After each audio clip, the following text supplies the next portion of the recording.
وقالوا اتخذ الرحمن ولدا। ওই সমস্ত মানুষ যারা আল্লাহ রাব্বুল আলামিনের সাথে বলেন যে আল্লাহ রাব্বুল আলামিন সন্তান জন্মগ্রহণ করেছেন, এই ব্যাপারে আল্লাহ রাব্বুল আলামিন বলতেছে ওয়াকালু, তারা বলে ইত্তাখাযার রহমান ওয়ালাদা, পরম দয়াময় আল্লাহ রাব্বুল ইজ্জত ওয়াল জালাল সন্তান গ্রহণ করেছেন। লাকাদ জিতুম শাইআন ইদ্দা, আল্লাহ রাব্বুল আলামিন ওই সমস্ত মানুষদের ব্যাপারে বলতেছেন তোমরা তো এক বিভৎস কথার অবতারণা করেছো। তাকাদু সামাওয়াতু ইয়াতাফাত্তারনা মিনহু ওয়া তানশাক্কুল আরদু ওয়া তাখিরুল জিবালু হাদ্দা। এতে অসম্ভব কিছু নয় যে তোমরা যে আল্লাহ রাব্বুল আলামিনের সামনে এই সমস্ত কথা বলছো, এর কারণে আল্লাহ রাব্বুল ইজ্জত ওয়াল জালাল এমন গজব নাযিল করবেন যে আকাশ সমূহ বিদীর্ণ হয়ে যাবে, পৃথিবী খন্ড বিখন্ড হয়ে যাবে, পর্বত সমূহ চূর্ণ বিচূর্ণ হয়ে পতিত হবে। আন দাউ লিররহমানি ওয়ালাদা, আল্লাহ রাব্বুল আলামিন বলতেছেন যেহেতু তারা দয়াময়ের সন্তান আছে বলে দাবি করে, যেহেতু ওই সমস্ত মানুষ দয়াময় আল্লাহ রাব্বুল ইজ্জতের সন্তান আছে বলে দাবি করে, পরবর্তী আয়াতে আল্লাহ রাব্বুল আলামিন বলতেছেন ওয়ামা ইয়ানবাগি লিররহমান আন ইয়াত্তাখিযা ওয়ালাদা, অথচ এটা দয়াময় আল্লাহ রাব্বুল আলামিনের শান নয় যে তার সন্তান থাকবে। ইন কুল্লু মান ফিস সামাওয়াতি ওয়াল আরদ ইল্লা আতির রহমানি আবদা, আকাশ মণ্ডলী ও পৃথিবীতে এমন কেউ নেই যে দয়াময় আল্লাহ রাব্বুল ইজ্জত ওয়াল জালালের দরবারে বান্দার উপর উপস্থিত হবে না। লাকাদ আহসাহুম ওয়া আদ্দাহুম আদ্দা, নিশ্চয়ই তিনি সকলকে বেষ্টন করে রেখেছেন এবং তাদেরকে ভালোভাবে গণনা করে রেখেছেন। ওয়া কুল্লুহুম আতিহি ইয়াওমাল কিয়ামাতি ফারদা, কিয়ামতের দিন ওই সমস্ত মানুষ আল্লাহ রাব্বুল ইজ্জত ওয়াল জালালের দরবারে একাকীভাবে ফারদুন একাকীভাবে উপস্থিত হবে।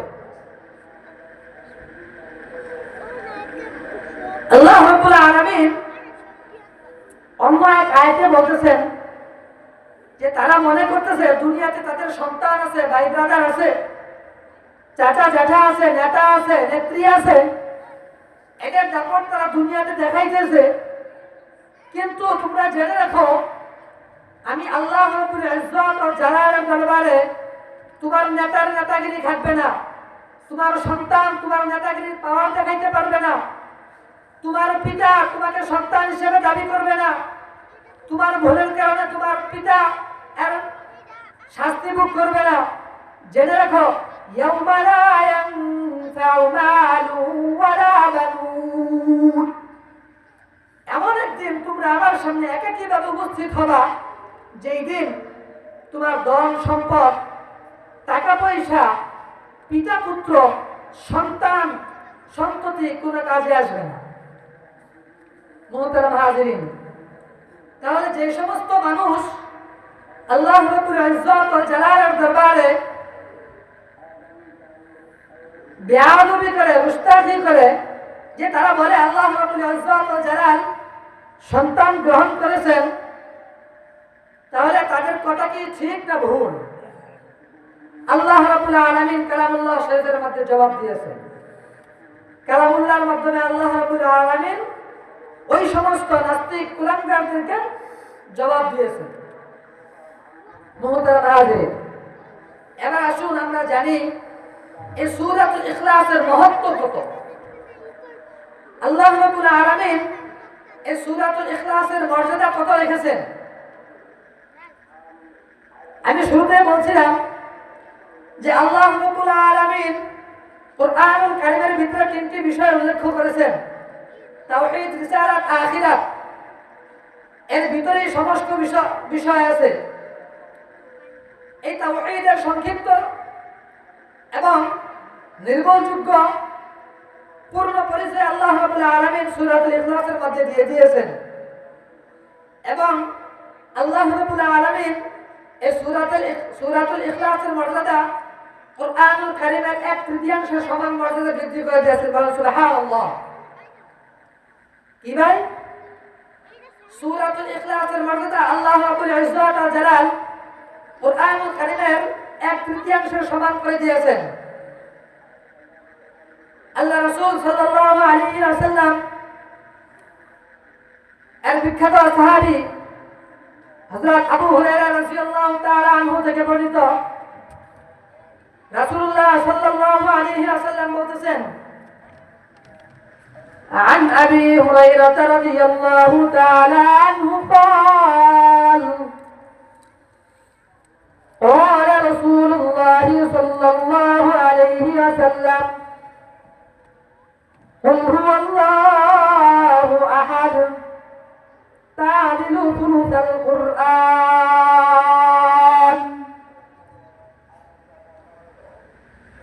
আল্লাহ নবী সাল্লাল্লাহু আলাইহি ওয়াসাল্লাম এর বিখ্যাত সাহাবী হযরত আবু হুরায়রা রাদিয়াল্লাহু তাআলা আনহু বলতেছেন,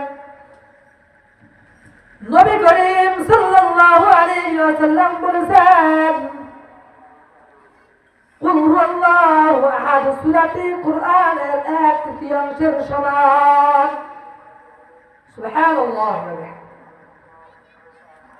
তাআদিলু সুলুসাল কুরআন। সূরাতুল ইখলাস কুল হুয়াল্লাহু আহাদ সূরাটি কুরআনুল কারীমের 1/3 সমান। অন্য এক হাদিসে আল্লাহ নবী সাল্লাল্লাহু আলাইহি ওয়াসাল্লাম বলেন, عن أبي أيوب رضي الله تعالى عنه قال قال رسول الله صلى الله عليه وسلم أيعجز أحدكم أن يقرأ في ليلة ثلث القرآن من قرأ الله الواحد الصمد فقد قرأ ثلث القرآن। আল্লাহর নবী সাহাবী হযরত আবু আইয়ুব আনসারী রাদিয়াল্লাহু তাআলা আনহু থেকে বর্ণিত, তিনি বলেন, রাসূলুল্লাহ সাল্লাল্লাহু আলাইহি ওয়াসাল্লাম সাহাবাদেরকে বললেন, ও আমার সাহাবীরা, আয়াজুযু আহাদুকুম আন ইয়াকরা ফি লাইলাতিন সুলুসাল কুরআন। তোমাদের মধ্যে কি এমন কেউ আছে যে ব্যক্তি প্রতি রাতে কুরআনের 1/3 তেলাওয়াত করবে? পরবর্তীতে রাসূলুল্লাহ সাল্লাল্লাহু আলাইহি ওয়াসাল্লাম বললেন, মান ক্বারা আল্লাহুল ওয়াহিদুস সামাদ। যে ব্যক্তি আল্লাহুল ওয়াহিদুস সামাদ অর্থাৎ সূরাতুল ইখলাস, সূরাতুল কুল হুয়াল্লাহু আহাদ একবার তেলাওয়াত করবে, ফাকাদ ক্বারা সুলুসাল কুরআন, সে যেন কুরআনুল কারীমের 1/3 তেলাওয়াত করলো। সুবহানাল্লাহ। তাহলে আমরা জানলাম আল্লাহ রাব্বুল আলামিন সূরাতুল ইখলাসকে কত মর্যাদা দিয়েছেন। সূরাতুল ইখলাসকে আল্লাহ রাব্বুল আলামিন কত মর্যাদা দিয়েছেন। অন্য এক হাদিসে আব্দুল্লাহ ইবনে মাসউদ রাদিয়াল্লাহু তাআলা আনহু থেকে বর্ণিত, রাসূলুল্লাহ সাল্লাল্লাহু আলাইহি ওয়াসাল্লাম সাহাবাদেরকে বললেন, ও আমার সাহাবীরা, তোমাদের মধ্যে কি এমন কেউ আছে সমর্থবান, শক্তি সম্পন্ন, যে প্রতি রাত্রে কুরআনের 1/3 তেলাওয়াত করবে? তখন সাহাবায়ে কেরাম বলেন, ইয়া রাসূলুল্লাহ, আমরা তো দুর্বল, আমাদের পক্ষে এক রাত্রে কুরআনের 1/3 তেলাওয়াত করা সম্ভব নয়। তখন রাসূলুল্লাহ সাল্লাল্লাহু আলাইহি ওয়াসাল্লাম বললেন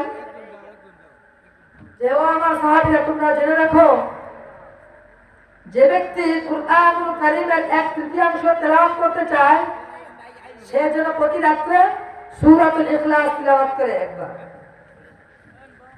তো এই বিষয়ে ইমাম নাসাই রাহিমাহুল্লাহু তাআলা একটি শিরোনাম দিয়েছেন, মা ইউস্তাহাব্বু লিল ইনসানি আন ইয়াকরা কুল্লা লাইলাতিন, অর্থাৎ যে সূরা প্রতি রাতে তিলাওয়াত করা মুস্তাহাব। এই সমস্ত হাদিসের দিকে লক্ষ্য করেই উলামায়ে কিরাম বর্ণনা করেছেন, উলামায়ে কিরাম বলেছেন প্রত্যেক রাতে সূরাতুল ইখলাস একবার তেলাওয়াত করা মুস্তাহাব। একবার তেলাওয়াত করা কি মুস্তাহাব? কি অনেক কঠিন সূরা। সূরাতুল ইখলাস আমাদের সকলের মুখস্থ আছে না? হ্যাঁ, ইনশাআল্লাহ সকলের মুখস্থ আছে, আলহামদুলিল্লাহ। এই শিরোনামের অধীনে ইবনে আব্বাস, ইবনে মাসউদ রাদিয়াল্লাহু তাআলা আনহু এর হাদিস সহ ইমাম নাসাই রাহিমাহুল্লাহ আরো কিছু হাদিস উল্লেখ করেছেন, যার দ্বারা তিনি প্রমাণ করতে চেয়েছেন যে প্রত্যেক রাতে সূরাতুল ইখলাস পড়া মুস্তাহাব। প্রত্যেক রাতে সূরাতুল ইখলাস তেলাওয়াত করা মুস্তাহাব। আবুল হাসান মুহাজির রাহিমাহুল্লাহ তাআলা আনহু বলেন, জনৈক সাহাবী রাসূলুল্লাহ সাল্লাল্লাহু আলাইহি ওয়াসাল্লামের সঙ্গে এক সফরে ছিলেন। কোথায় ছিলেন? রাসূলুল্লাহ সাল্লাল্লাহু আলাইহি ওয়াসাল্লামের সাথে এক সফরে ছিলেন। তো একদিন রাসূলুল্লাহ সাল্লাল্লাহু আলাইহি ওয়াসাল্লাম এবং ওই সাহাবী এমন ভাবে বসা ছিলেন যে ওই সাহাবীর হাঁটু দুটি রাসূলুল্লাহ সাল্লাল্লাহু আলাইহি ওয়াসাল্লামের হাঁটু দ্বয়ের সাথে লেগে গিয়েছিল। ওই সাহাবীর হাঁটু রাসূলুল্লাহ সাল্লাল্লাহু আলাইহি ওয়াসাল্লামের হাঁটুর সাথে লেগে গিয়েছিল। এমন অবস্থায় ফাসামিয়া রাজুলান ইয়াকরাউ কুল ইয়া আইয়ুহাল কাফিরুন,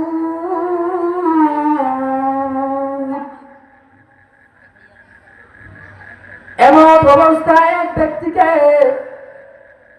তিলাওয়াত করতে শুনলেন, কুল ইয়া আইয়ুহাল কাফিরুন ক্বালা বারিআ মিনাশ শিরকি। ওই লোককে সূরা কাফিরুন তিলাওয়াত করতে শুনে রাসূল আরবি সাল্লাল্লাহু আলাইহি ওয়াসাল্লাম বললেন, ক্বালা বারিআ মিনাশ শিরকি, সে শিরক থেকে নিজেকে পবিত্র করে নিল, সে শিরক থেকে পবিত্র হয়ে গেছে। وسمع رجلا يقرأ قل هو الله أحد قال غفر له। অন্য এক লোককে শুনলেন সূরা ইখলাস সূরা কুল হুয়াল্লাহু আহাদ তিলাওয়াত করতে। সূরা কুল হুয়াল্লাহু আহাদ তিলাওয়াত করতে শুনে রাসূলুল্লাহ সাল্লাল্লাহু আলাইহি ওয়াসাল্লাম বললেন, ক্বালা গুফির লাহ, ওই ব্যক্তিকে আল্লাহ রাব্বুল আলামিন ক্ষমা করে দিয়েছেন। একটা আওয়াজ দেবেন সুবহানাল্লাহ। তাহলে সূরাতুল ইখলাসকে আল্লাহ রাব্বুল আলামিন কত মর্যাদা দিয়েছেন, যে এক ব্যক্তি সূরাতুল ইখলাস তিলাওয়াত করতেছে, আরেক ব্যক্তি সূরাতুল কাফিরুন তিলাওয়াত করতেছে। সূরাতুল কাফিরুন তিলাওয়াত করতেছে ওই ব্যক্তি সম্পর্কে আল্লাহ রাসূল সাল্লাল্লাহু আলাইহি ওয়াসাল্লাম বললেন যে ওই ব্যক্তি নিজেকে শিরক থেকে মুক্ত করে নিয়েছে, শিরক থেকে সে পবিত্র হয়ে গেছে। আরেক ব্যক্তিকে শুনলেন সূরাতুল ইখলাস তিলাওয়াত করতে, তখন আল্লাহ নবী সাল্লাল্লাহু আলাইহি ওয়াসাল্লাম বললেন, ওয়ালা গুফির লাহ, আল্লাহ রাব্বুল আলামিন ওই ব্যক্তিকে ক্ষমা করে দিয়েছেন। যে ব্যক্তি সূরাতুল ইখলাস তিলাওয়াত করছে, আল্লাহ রাসূল সাল্লাল্লাহু আলাইহি ওয়াসাল্লাম ওই ব্যক্তি সম্পর্কে বলতেছেন, ওয়ালা গুফির লাহ, আল্লাহ রাব্বুল আলামিন ওই ব্যক্তিকে ক্ষমা করে দিয়েছেন, ওই ব্যক্তিকে মাফ করে দিয়েছেন। মোহতারাম হাজরিন, সূরাতুল ইখলাস এমন এক মর্যাদাপূর্ণ, এমন এক ফজিলতের সূরা যে এই সূরার সাথে ভালোবাসা রাখা, মহাব্বত রাখা, এই সূরার সাথে সম্পর্ক রাখা, এই সূরার আমল সম্পর্ক রাখা এমন এমন এই ফজিলতের বিষয় যে বান্দাকে জাহান্নাম থেকে মুক্ত করে। এই সূরাতুল ইখলাস বান্দাকে জাহান্নাম থেকে মুক্ত করে জান্নাতে প্রবেশ করাবে। সুবহানাল্লাহ, আওয়াজ দিয়ে বলেন সুবহানাল্লাহ। যে সূরাতুল ইখলাসের এমন পাওয়ার যে যে ব্যক্তি এই সূরাতুল ইখলাসকে মুহাব্বত করবে, ভালোবাসবে, বেশি বেশি তিলাওয়াত করবে, তো এই সূরা কিয়ামতের দিন জাহান্নামী ব্যক্তিকে জান্নাতে প্রবেশ করাবে সূরাতুল ইখলাস। সুবহানাল্লাহ। তাহলে কত মর্যাদাপূর্ণ একটা সূরা সূরাতুল ইখলাস, কত মর্যাদাপূর্ণ। হযরত আনাস ইবনে মালিক রাদিয়াল্লাহু তাআলা আনহু বলতেছেন যে এক সাহাবীকে আল্লাহ নবী সাল্লাল্লাহু আলাইহি ওয়াসাল্লাম, এক আনসারী সাহাবীকে আল্লাহ নবী সাল্লাল্লাহু আলাইহি ওয়াসাল্লাম মসজিদে কুবায় ইমামতির দায়িত্ব দিলেন। কোথায়? মসজিদে কুবায়। তো ওই আনসারী সাহাবীর অভ্যাস ছিল যে তিনি সূরা ফাতিহা তেলাওয়াত করার পর, কেরাত করার পূর্বে সূরাতুল ইখলাস তিলাওয়াত করতেন। কি সূরা তিলাওয়াত করতেন? সূরাতুল ইখলাস তিলাওয়াত করতেন। কোন সূরা পড়ার পর? সূরাতুল ফাতিহা পড়ার পর।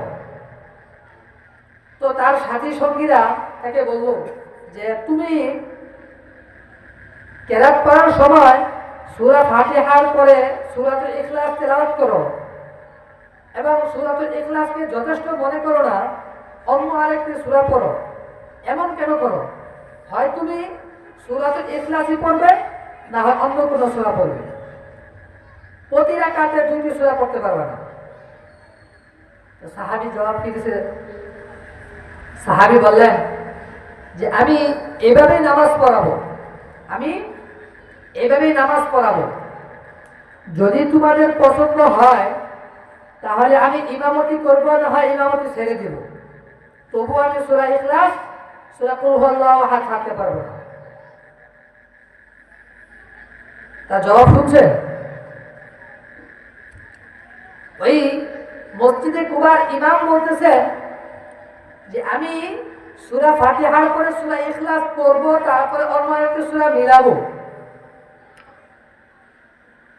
এভাবে আমি নামাজ পড়াবো।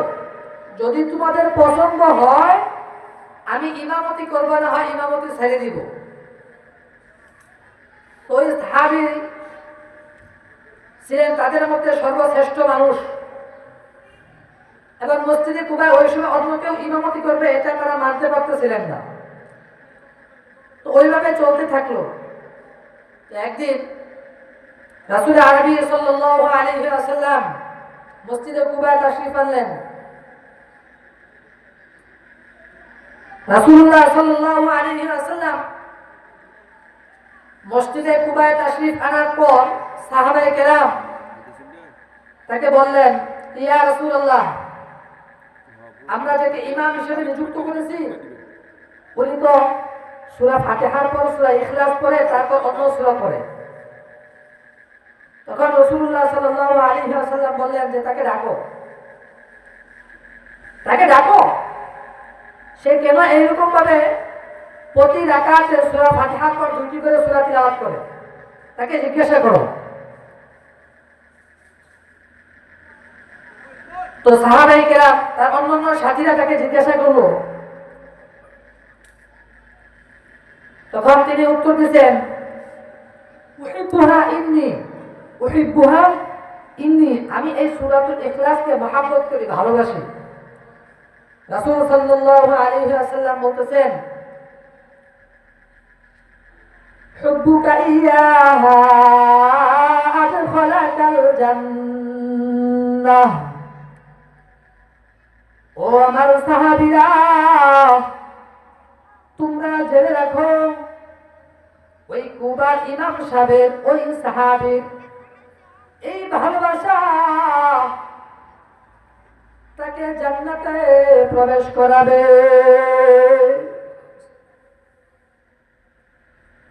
সাহাবাদেরকে বলবো, আমার সাহাবীরা তোমরা জানো, তোমরা শুনো যে মসজিদে কুবায় তোমরা যাকে ইমাম হিসেবে নিযুক্ত করেছো, যে সূরা ফাতিহা পর সূরা ইখলাস তিলাওয়াত করে এবং তারপর অন্য আরেকটি সূরা পড়ে, তো সে যেই কথা বলেছে উহিব্বুহা ইন্নী, আমি সূরা ইখলাসকে মহব্বত করি, ভালোবাসি, আমি এই সূরা ইখলাসকে ছাড়তে পারবো না, প্রয়োজন হলে আমি ইমামতে ছেড়ে দিব, তবুও আমি সূরা ইখলাসকে ছাড়তে পারবো না। তার এই জবাব শুনে রাসূল সাল্লাল্লাহু আলাইহি ওয়াসাল্লাম বলেন, হুব্বুকা ইয়াহা আদখালাকাল জান্নাহ, আদখালাকাল জান্নাহ, তোমার এই সূরা ইখলাসের প্রতি তোমার এই মহব্বত, তোমার এই ভালোবাসা তোমাকে জান্নাতে প্রবেশ করাবে। সুবহানাল্লাহ। অন্য এক হাদিস হযরত আনাস ইবনে মালিক রাদিয়াল্লাহু তাআলা আনহু থেকে বর্ণিত, তিনি বলেন, জা আরাবিয়ুন وعن أنس بن مالك رضي الله تعالى عنه جاء رجل إلى رسول الله صلى الله عليه وسلم فقال إني أحب هذه السورة قل هو الله أحد. فقال رسول الله صلى الله عليه وسلم حبك إياها أدخلك الجنة. জনৈক সাহাবী রাসূলুল্লাহ সাল্লাল্লাহু আলাইহি ওয়াসাল্লাম এর কাছে এসে আরজ করল, ইয়া রাসূলুল্লাহ, ইয়া রাসূলুল্লাহ, ইয়া হাবিবাল্লাহ, আমি সূরাতুল ইখলাস কুল হুয়াল্লাহু আহাদ সূরাটিকে মহব্বত করি, ভালোবাসি।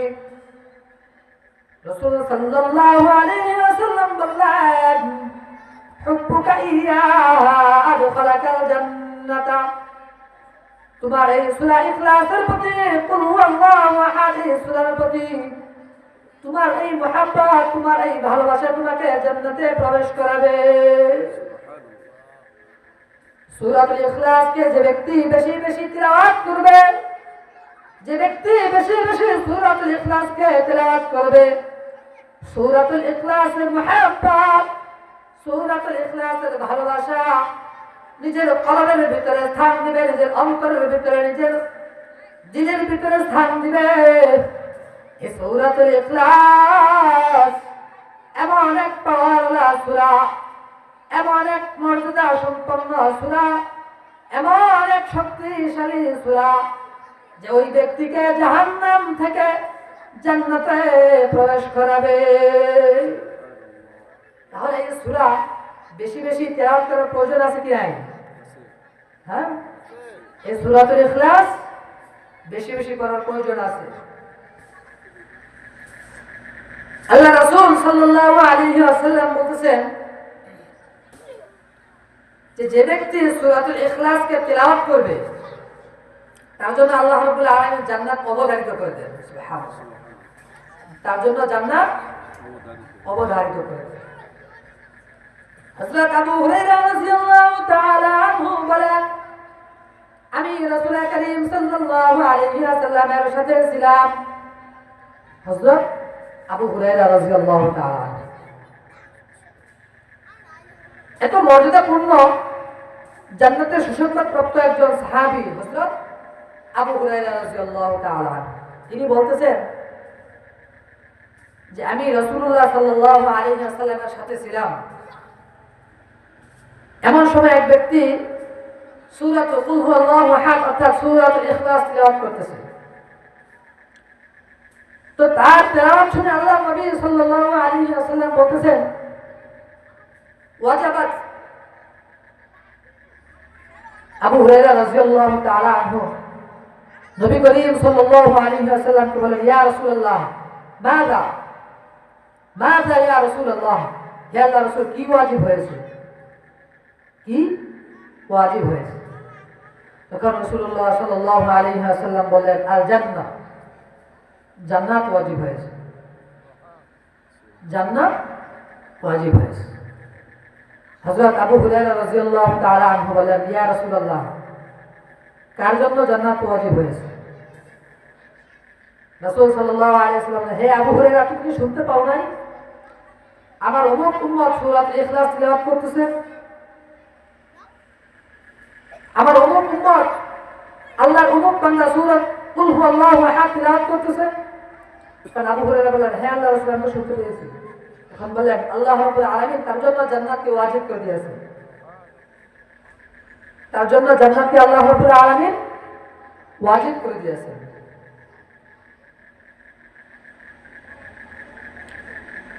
হযরত আনাস ইবনে মালিক রাদিয়াল্লাহু তাআলা আনহু থেকে বর্ণিত, রাসূলুল্লাহ সাল্লাল্লাহু আলাইহি ওয়াসাল্লাম এর খাদেম আনাস ইবনে মালিক রাদিয়াল্লাহু তাআলা আনহু 10 বছর বয়সে রাসূলুল্লাহ সাল্লাল্লাহু আলাইহি ওয়াসাল্লামের খেদমতে নিয়োজিত হন। আরো 10 বছর রাসূলুল্লাহ সাল্লাল্লাহু আলাইহি ওয়াসাল্লামের খেদমত করেন। হযরত আনাস ইবনে মালিক রাদিয়াল্লাহু তাআলা আনহু এর সম্পর্কে যদি বলতে চাই, অনেক কথাই বলা যায়। আমার আলোচনার বিষয় ওইটা না, এই কারণে আমি ওদিকে যাব না। হযরত আনাস ইবনে মালিক রাদিয়াল্লাহু তাআলা আনহু বলেন, কুনতু জালিসান ইনদান নবী সাল্লাল্লাহু আলাইহি ওয়াসাল্লাম, আমি আনাস ইবনে মালিক রাসূলুল্লাহ সাল্লাল্লাহু আলাইহি ওয়াসাল্লামের সাথে বসা ছিলাম। আমি আনাস ইবনে মালিক নবী করিম সাল্লাল্লাহু আলাইহি ওয়াসাল্লামের সাথে বসা ছিলাম। ফাজাআহু রাজুলুন, এমন সময় এক ব্যক্তি আসলো। ফাকালা ইয়া রাসূলুল্লাহ, এসে বলল, ইয়া রাসূলুল্লাহ, ইন্না আখান লি ইউহিব্বু আন ইয়াকরা হাযিহি সূরাতা কুল হুয়াল্লাহু আহাদ। ওই আগন্তুক ব্যক্তি এসে রাসূল সাল্লাল্লাহু আলাইহি ওয়াসাল্লামকে বললেন, ইয়া রাসূলুল্লাহ, আমার এক ভাই, ইন্নী আখালি, আমার এক ভাই, ইউহিব্বু আন ইয়াকরা হাযিহি সূরাতা কুল হুয়াল্লাহু আহাদ, এই সূরাতুল ইখলাস, এই সূরা কুল হুয়াল্লাহু আহাদ কে তেলাওয়াত করতে ভালোবাসে, মহব্বত করে।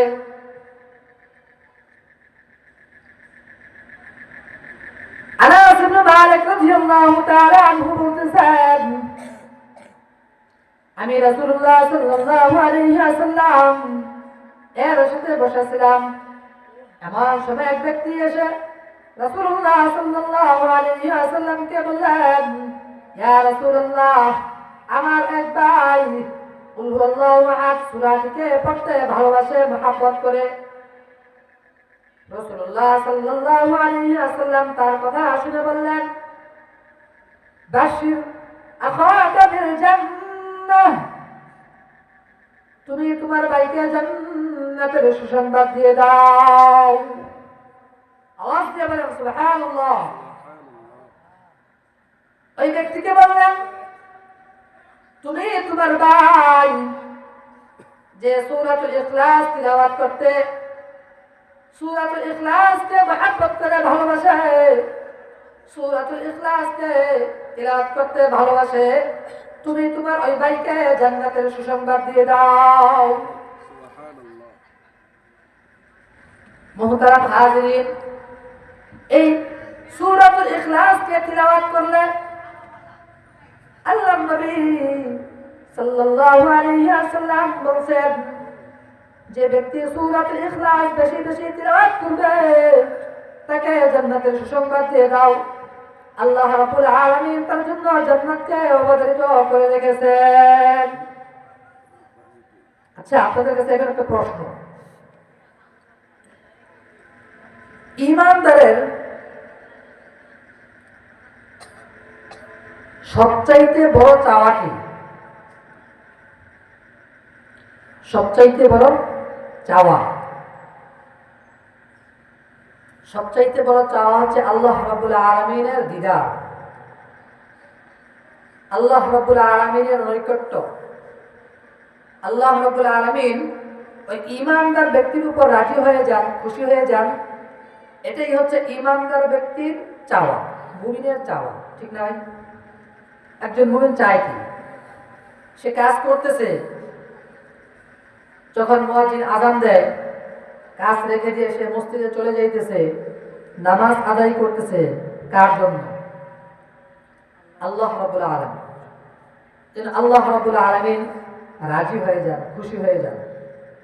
সেজন্য এই নামাজের মাধ্যমে আল্লাহ রাব্বুল আলামিনের নৈকট্য অর্জন করতে পারে। এই জন্যই তো না, অন্য কারো মাকসাদ আছে? অন্য কোনো মাকসাদ আছে আরো? হ্যাঁ, অন্য কোনো আরো মাকসাদ আছে? একজন ইমানদারের, একজন মুমিনের এটাই চাওয়া, এটাই পাওয়া, যে সে আল্লাহ রাব্বুল আলামিনের দাসত্ব করবে, আল্লাহ রাব্বুল আলামিনের ইবাদত বন্দেগী করবে, এবং আল্লাহ রাব্বুল আলামিন তার উপরে রাজি হয়ে যাবেন, খুশি হয়ে যাবেন, সন্তুষ্ট হয়ে যাবেন। আল্লাহ রাব্বুল আলামিন এর নৈকট্য সে লাভ করবে। এটাই তো একজন মুমিনের চাওয়া। তো যে ব্যক্তি এই সূরা ইখলাসকে বেশি বেশি তিলাওয়াত করবে, এই সূরা ইখলাসকে বেশি বেশি তেলাওয়াত করবে, আল্লাহ রাব্বুল আলামিন ওই ব্যক্তিকে মহব্বত করবে। সুবহানাল্লাহ, সুবহানাল্লাহ। আল্লাহ রাব্বুল আলামিন ওই ব্যক্তিকে মহব্বত করবে, ভালোবাসবে। কাকে? যে ব্যক্তি সূরাতুল ইখলাস বেশি বেশি তিলাওয়াত করবে। যে ব্যক্তি সূরা ইখলাস বেশি বেশি তেলাওয়াত করবে, তার দিকে আল্লাহ রাব্বুল আলামিন রহমতের দৃষ্টি দিবেন। কি দিবেন? রহমতের দৃষ্টি দিবেন। এখন বলেন, যার উপর, যে ব্যক্তির উপর আল্লাহ রাব্বুল আলামিন রাজি হয়ে যান, খুশি হয়ে যান, আল্লাহ রাব্বুল আলামিনের রহমতের দৃষ্টি দেন, ওই ব্যক্তির কি দুনিয়াতে চলতে ফিরতে থাকা খাওয়ার কোনো চিন্তা, টেনশন আছে? হ্যাঁ, ওই ব্যক্তির কি আরো কোনো যায় ঝামেলা আছে? কারণ যে ব্যক্তিকে আল্লাহ রাব্বুল আলামিন, যে সারা জাহানের মালিক আল্লাহ রাব্বুল আলামিন, তার উপর সন্তুষ্ট, ওই আল্লাহ রাব্বুল আলামিন তার উপর সন্তুষ্ট, তাহলে দুনিয়াতে তার কোনো চিন্তা আছে? চিন্তা নেই। এই কারণে আল্লাহ রাব্বুল আলামিনের মহব্বত, আল্লাহ রাব্বুল আলামিনের ভালোবাসা অর্জন করতে হলে সূরাতুল ইখলাস বেশি বেশি তেলাওয়াত করতে হবে, এবং রাসূলুল্লাহ সাল্লাল্লাহু আলাইহি ওয়াসাল্লাম এর হাদিস, এর সুন্নতের অনুসরণ বেশি থেকে বেশি করতে হবে। কারণ রাসূলুল্লাহ সাল্লাল্লাহু আলাইহি ওয়াসাল্লাম বলেন যে যে ব্যক্তি আমাকে মহব্বত করবে, আল্লাহ রাব্বুল আলামিন তাকে মহব্বত করবে। আল্লাহ রাব্বুল আলামিন কোরআনের মধ্যে বলেছেন, কুল ইন কুনতুম তুহিব্বুনাল্লাহ ফাত্তাবিউনি ইউহিব্বুকুমুল্লাহ। যে ব্যক্তি আল্লাহ রাসূল সাল্লাল্লাহু আলাইহি ওয়াসাল্লামের অনুসরণ করবে, অনুকরণ করবে, ওই ব্যক্তিকে আল্লাহ রাব্বুল আলামিন মহব্বত করবে। আর সূরাতুল ইখলাস যে ব্যক্তি বেশি থেকে বেশি তেলাওয়াত করবে, আল্লাহ রাব্বুল আলামিন তাকে মহব্বত করবেন, ভালোবাসবেন, তার দিকে রহমতের দৃষ্টি দিবেন। এখন বলেন, এর থেকে বড় চাওয়া, এর থেকে বড় সৌভাগ্য আর কিছু থাকতে পারে? হ্যাঁ, আর কিছু না। আম্মা জান হযরত আয়েশা সিদ্দিকা রাদিয়াল্লাহু তাআলা আনহা বলেন, নবী করিম সাল্লাল্লাহু আলাইহি ওয়াসাল্লাম এক সাহাবীকে এক বাহিনীর আমির নিযুক্ত করে পাঠালেন। যুদ্ধের এক যুদ্ধ বাহিনীর আমির নিযুক্ত করে পাঠালেন। তো ওই সাহাবী ওই যুদ্ধ বাহিনীর ইমামতি করতেন, ইমাম হিসেবে নিযুক্ত হয়েছে। তো ওই সাহাবী কেরাত করার পর সূরাতুল ইখলাস তেলাওয়াত করতেন। কেরাত করার পর সূরাতুল ইখলাস তেলাওয়াত করতেন। তো অন্যান্য সাহাবী যুদ্ধের ময়দানে গেছেন, তখন আর কিছু বলেন নাই। ফিরে এসে রাসূলুল্লাহ সাল্লাল্লাহু আলাইহি ওয়াসাল্লামকে এই বিষয়টা জানালেন, ইয়া রাসূলুল্লাহ, আপনি যাকে আমি নিযুক্ত করে দিয়েছিলেন, আমরা তো তাকে ইমাম হিসেবে নিযুক্ত করেছি। তো উনি প্রতিদিন সূরাতুল ইখলাস প্রতি রাকাতে পড়তেন কেরাত করার পর। তো তখন রাসূলুল্লাহ সাল্লাল্লাহু আলাইহি ওয়াসাল্লাম বলেন, সালুহু লিআইয়ি শাইইন ইয়াসনাউ যালিকা, সালুহু লিআইয়ি শাইইন ইয়াসনাউ যালিকা, তাকে জিজ্ঞাসা করো সে কেন এমন করেছে। তাকে জিজ্ঞাসা করো যে সে কেন প্রতিদিন সূরা ফাতিহার পর কেরাত করতো, তারপর সূরা ইখলাস কেন নিয়মতান্ত্রিক ভাবে তেলাওয়াত করতো। আল্লাহ, এই সাহাবী আজীব জবাব দিয়েছেন, এক আজীব জবাব দিয়েছেন। যখন সাহাবীকে জিজ্ঞাসা করলো যে আপনি কেন এরকম করেন, সাহাবী উত্তর দিলেন, লিআন্নাহা সিফাতুর রহমান ওয়া আনা উহিব্বু আন আকরা বিহা। আমি এই কারণে সূরা ইখলাস তেলাওয়াত করতাম। এই সূরা ইখলাস পূর্ণ সূরাটাই আল্লাহ রাব্বুল আলামিনের সিফাত ও গুণাবলীর বর্ণনা। পুরা ইখলাস সূরাটাই আল্লাহ রাব্বুল আলামিনের সিফাত ও গুণাবলীর বিবরণ। এবং আমি এই সূরাটাকে তিলাওয়াত করতে মহব্বত করি, ভালোবাসি। সেন তখন আল্লাহ রাসূল সাল্লাল্লাহু আলাইহি ওয়াসাল্লাম তার জবাব শুনে খুশি হয়ে বলেন, ইউহিব্বুহুল্লাহ, ও আমার সাহাবীরা তাকে বলে দাও, তাকে সুসংবাদ দাও, ইউহিব্বুহুল্লাহ, আল্লাহ রাব্বুল আলামিন তাকে মহব্বত করে, তাকে ভালোবাসে। সুবহানাল্লাহি ওয়া বিহামদিহি। সূরাতুল ইখলাস তেলাওয়াত করতে কি কয়েক ঘন্টা সময় লাগে? হ্যাঁ, সূরাতুল ইখলাস তেলাওয়াত করতে কি অনেক সময় লাগে? অনেক সময়ের প্রয়োজন নাই। 3 থেকে 4 মিনিট সময় হলেই সূরাতুল ইখলাস তিলাওয়াত করা যায়।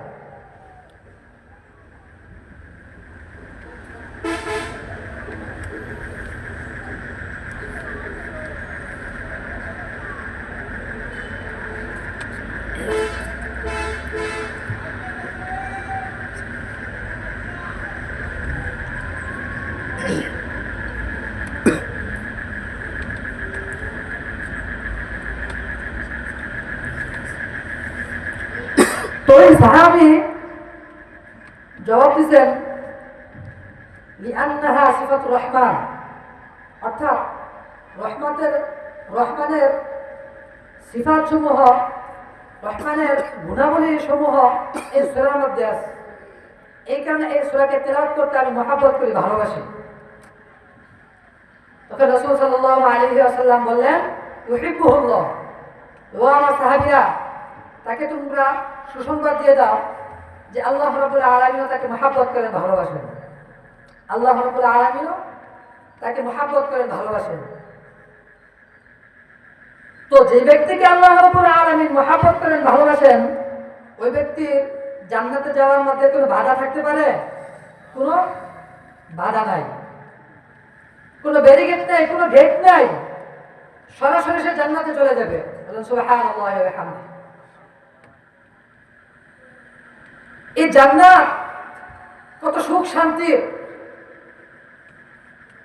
জান্নাতের ভেতরে আপনি যদি যে কোনো জিনিস খাওয়ার জন্য ইচ্ছা পোষণ করেছেন মাত্র, অটোমেটিক আপনার সামনে খাবার হাজির হয়ে যাবে। অটোমেটিক আপনার সামনে ওই খাবার হাজির হয়ে যাবে। সুবহানাল্লাহ। আর ওই জান্নাতে এত বড় বড় অট্টালিকা, প্রাসাদ নির্মাণ করা হবে, এত বড় বড় জান্নাতীদের জন্য অট্টালিকা, প্রাসাদ নির্মাণ করা হবে যে আমরা যদি অল্প অল্প কিছু কিছু আমল করি, অল্প অল্প কিছু কিছু আমল করি, এই আমলের মাধ্যমেই আমরা জান্নাতে অনেক বড় বড় প্রাসাদ নির্মাণ করতে পারবো। দেখেন ভাই, দুনিয়ার বুকে যদি আমরা একটি বিল্ডিং ঘর করতে চাই, তাহলে আমাদের কত পরিশ্রম, মাথার ঘাম পায়ে ফেলে টাকা উপার্জন করতে হয়, কত চিন্তা ফিকির করতে হয়, কত সময় নষ্ট করতে হয়। ইঞ্জিনিয়ারের কাছে যাও, অমুকের কাছে যাও, তমুকের কাছে যাও, এই করো সেই করো, এটা আনো সেটা আনো, কত কিছু করতে হয় না, কত ঝামেলা পোহাতে হয় না। কিন্তু এই সূরা ইখলাসকে যদি আমরা তেলাওয়াত করি, এই সূরা ইখলাসকে যদি আমরা তেলাওয়াত করি, আল্লাহ রাসূল সাল্লাল্লাহু আলাইহি ওয়াসাল্লাম বলেন যে এই সূরা ইখলাসকে তেলাওয়াত করবে যে ব্যক্তি, ওই ব্যক্তির জন্য জান্নাতে বিশাল বড় বড় প্রাসাদ নির্মাণ করা হবে। সুবহানাল্লাহ। আর এমন প্রাসাদ নির্মাণ করা হবে যেই প্রাসাদের প্রতিটা ইট, একটা ইট হবে রূপার আর একটা ইট হবে স্বর্ণের। কিসের? একটা ইট রূপার আর একটা ইট স্বর্ণের। আর তার আস্তর এমন সুগন্ধময় মেশকের দ্বারা আস্তর করা হবে যে তার ঘানে জান্নাতবাসীরা মাতোয়ারা হয়ে যাবে। সুবহানাল্লাহ। আর নিচে জাফরানের হলুদ বারাখানা পাপোশ বিছিয়ে দেওয়া হবে জান্নাতীদের জন্য। যেই প্রাসাদের একটা ইট হবে স্বর্ণের। এখন চিন্তা করুন, আজকের বাজার স্বর্ণের দাম হচ্ছে 2,54,774 টাকা। 2,54,774 টাকা আজকের স্বর্ণের দাম। মাঝে আরো দাম বাড়ছিল, 3 লক্ষ টাকার কাছাকাছি চলে গিয়েছিল। তো একবারে স্বর্ণের 22 ক্যারেট স্বর্ণের দাম যদি এটা হয়, তাহলে জান্নাতে যে আল্লাহ রাব্বুল আলামিন আমার জন্য আপনার জন্য প্রাসাদ নির্মাণ করবেন, তো ওই প্রাসাদে কতগুলো ইট লাগতে পারে হিসাব করা যায়? একটা প্রাসাদ নির্মাণ করতে কতগুলো ইটের প্রয়োজন হিসাব করা যাবে? হ্যাঁ, তাহলে দুনিয়ার হিসাব অনুযায়ী কত লক্ষ লক্ষ কোটি কোটি মিলিয়ন বিলিয়ন ছাড়াই যাবে, ঠিক না? ওইভাবে যদি আমরা দুনিয়াতে একটা প্রাসাদ নির্মাণ করতে চাই, সারা জীবন ইনকাম করতে করতে করতে করতে নিজের শরীরে যা কিছু আছে সব কিছু বিলীন হয়ে যাবে, তবু ওই রকম একটা প্রাসাদ নির্মাণ করা আমাদের পক্ষে সম্ভব না। কিন্তু আল্লাহ নবী সাল্লাল্লাহু আলাইহি ওয়াসাল্লাম ওই সমস্ত মানুষদের ব্যাপারে বলে দিয়েছেন যে তোমরা দুনিয়াতে একটা আমল করবে, আমি তোমাদেরকে একটা আমল শিখিয়ে দিতেছি। এই আমলটা যদি তোমরা দুনিয়ার বুকে কন্টিনিউ করতে পারো, নিয়মতান্ত্রিক ভাবে তোমরা যদি এই আমলটা করতে পারো, আল্লাহ রাব্বুল আলামিন তোমাদেরকে জান্নাতে বিশাল বিশাল প্রাসাদ দান করবেন। সুবহানাল্লাহ ওয়া বিহামদিহি। জান্নাতে তোমাদের জন্য বিশাল বিশাল প্রাসাদ নির্মাণ করে দেওয়া হবে। সেই আমল কি? আমলটা জানবেন? কোন আমল করলে জান্নাতে আল্লাহ রাব্বুল আলামিন বিশাল বিশাল প্রাসাদ দান করবেন, আমলটা কি জানবেন? জানার ইচ্ছা আছে? হ্যাঁ, তো আপনাদের কোনো চ্যাট নাই কেন? তো তাকবীর হয়ে যাক। নারে তাকবীর, নারে তাকবীর, নারে তাকবীর। দিন ইসলাম, দিন ইসলাম।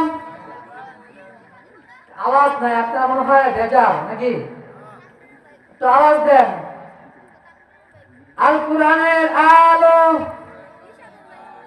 কোরআন সুন্নাহর আলো। আল্লাহ রাব্বুল আলামিন আমাদের সবাইকে দিনের জন্য কবুল করুক। সকলে বলেন আমিন।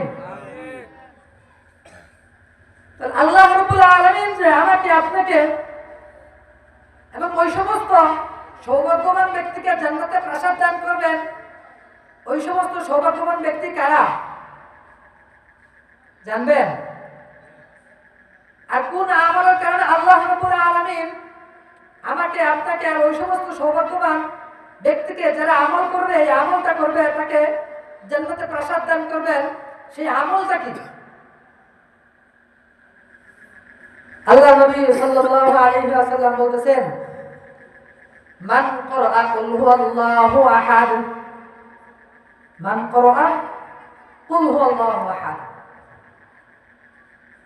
হাত্তা ইয়াখতিমাহা 10 মাররাত বানাল্লাহু লাহু কসরান ফিল জান্নাহ, বানাল্লাহু লাহু কসরান ফিল জান্নাহ। যে ব্যক্তি সূরাতুল ইখলাস 10 বার তেলাওয়াত করবে, 10 মর্তবা তেলাওয়াত করবে, আমি আল্লাহ রাব্বুল আলামিন ওই ব্যক্তির জন্য জান্নাতে বিশাল এক প্রাসাদ নির্মাণ করে দিব। সুবহানাল্লাহ। কোন সূরা ভাই? সূরাতুল ইখলাস। অনেক বড় সূরা নাকি? সূরাতুল ইখলাস মাত্র 4টি আয়াত, পড়তে সময় 5 মিনিট লাগে না। তাহলে 4 মিনিট করে ধরেন, 4 × 40, 1 ঘন্টা সময় লাগে না। জান্নাতে কোথায়? জান্নাতে, দুনিয়ার বুকে না, জান্নাতে বিশাল এক অট্টালিকার মালিক হয়ে যাবেন 40 মিনিট সময়ে। কয় মিনিট সময়ে? 40 মিনিট সময়। আল্লাহ রাব্বুল আলামিন আপনাকে দুনিয়াতে চলার জন্য, ফেরার জন্য, আপনাকে কামাই করার জন্য, খাওয়ার জন্য, বেবি বাচ্চাকে সময় দেওয়ার জন্য, সব কিছু করার জন্য 24 ঘন্টা সময় দিয়েছেন। এর মধ্যে আপনি যদি 40টা মিনিট যদি আল্লাহ রাব্বুল আলামিনের কালামুল্লাহ শরীফের একটি সূরা 10 বার তেলাওয়াত করেন 40 মিনিট সময় নিয়ে, তাহলে আল্লাহ রাব্বুল আলামিন আপনাকে জান্নাতে বিশাল বড় এক প্রাসাদের মালিক বানিয়ে দিবেন। অনেক কষ্ট লাগবে, হ্যাঁ? আমাদের মুরব্বী বাবারা, যুবক ভাইয়েরা চা স্টলে বসে টিভির দিকে তাকাই তাকাই, আল্লাহ মাফ করো, টিভির দিকে তাকাই তাকাইয়া সারাক্ষণ সিনেমা দেখতে থাকে। দুনিয়ার ভিতরে দুইবারে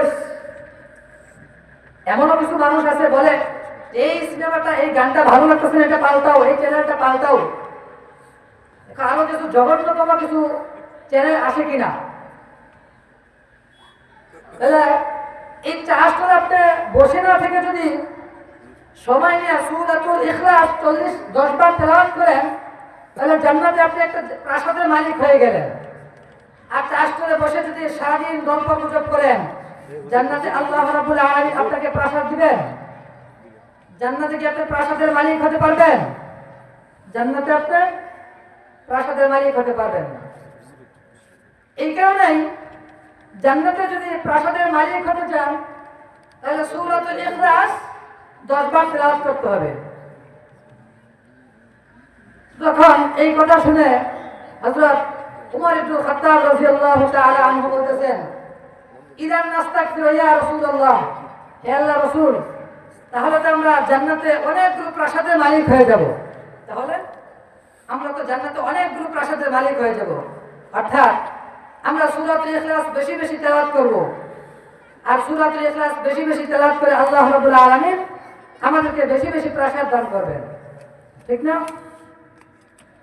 তখন রাসূল